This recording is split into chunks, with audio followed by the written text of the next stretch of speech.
If you're just getting into filmmaking, let me save you a bit of time.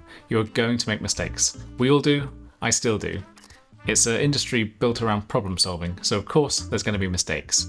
But there are some specific ones which I see over and over again, mistakes that will trip you up, slow you down, and keep your work from improving. How do I know this? Because I've made every single one of them. So in this episode, I'm going to walk you through the top 5 filmmaking mistakes I made early on, what I learned from them, and how you can avoid them.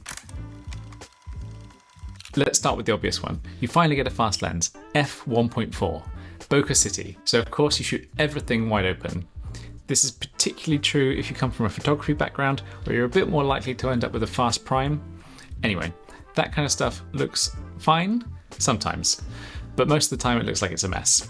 Because here's the truth, shallow depth of field is not a substitute for composition, lighting, or storytelling. In fact, in a lot of situations, it actually hurts your image. You miss focus, faces drift in and out of the plane, backgrounds so blurry you lose all sense of place. You end up with footage that looks more about your lens than it is about the subject. And I used to make this mistake constantly. These days, I'm more inclined to stop down a bit. Not always, but most of the time. I'd rather have a deeper focus plane and a good composition than raise a thin sliver of critical focus that falls apart the second someone breathes. So yeah, your lens can shoot wide open, that doesn't mean it should. Also, often at wide open is when the lens is at its softest. Mistake number 2, and this should probably be number 1 actually, is audio. New filmmakers obsess over picture, sensor sizes, colour science, frame rates, and they record their dialogue on a camera mic in a tiled kitchen. I was exactly the same. I spent hours rigging lights and faffing with settings, and then just rushed the sound. And I could just about get away with it because most of my work at the time just required a music bed, but it's pretty bad practice. Here's the rule. Bad sound breaks a video way faster than bad visuals can. You can forgive soft footage, or low-res footage, or overly contrasty footage, or poor dynamic range footage, but if the audio is distraction, that video is getting closed. And the thing is, you don't need a huge expensive audio kit to get better. Just be intentional with what you've got. A cheap lav mic in the right place is way better than a fancy mic in the wrong one. Background noise matters, room tone matters, echo and reverb really matter. So don't treat audio like an afterthought, treat it like it's part of the story, and really set some time aside to get to know your kit and how to make it sound good.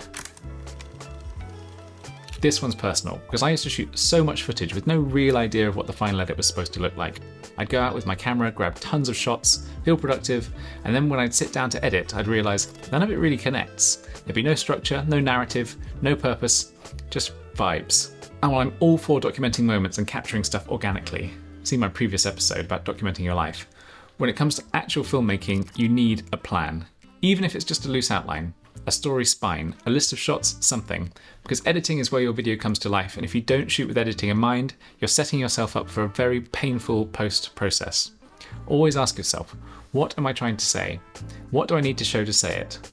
You don't have to storyboard every frame, but a roadmap helps. Quick break. If you want to see some of my behind the scenes setups, projects I'm working on, or just the kinds of things that inspire these episodes, I post a fair bit of that stuff on Instagram, so feel free to drop by or ask me a question there.